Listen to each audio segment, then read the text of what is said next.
మిత్రులారా, ఈ సమావేశానికి వచ్చినటువంటి మిత్రులందరికీ ఉద్యమ నమస్కారాలు తెలియజేసుకుంటూ,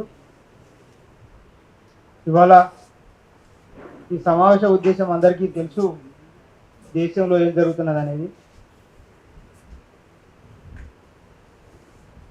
కనీసం గతంలో అది బూటకమైన కౌంటర్లైనా సరే శవాలను తెచ్చుకొని ఆ కుటుంబ సభ్యులు వాళ్ళ గ్రామాల్లో అంత్యక్రియలు నిర్వహించుకునేటటువంటి పద్ధతి గతంలో ఉంటుండే.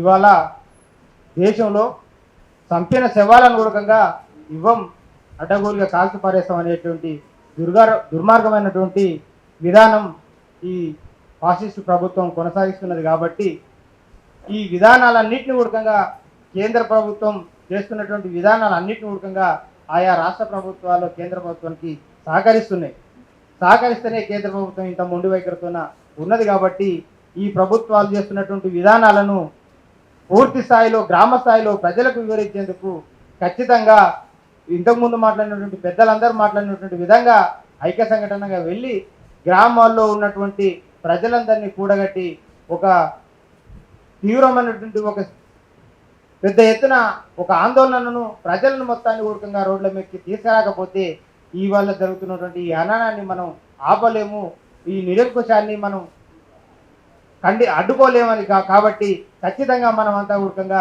గ్రామ స్థాయిలో ప్రజలనంతా కూడగట్టి ఈ ఒక పెద్ద ఉద్యమాన్ని ముందుకు తీసుకురావాల్సినటువంటి అవసరం ఉన్నదని తెలంగాణ ప్రజాఫ్రంట్గా భావిస్తూ ఈ అవకాశం ఇచ్చినటువంటి మిత్రులకు ధన్యవాదాలు తెలియజేసుకుంటూ ముగిస్తున్నాను.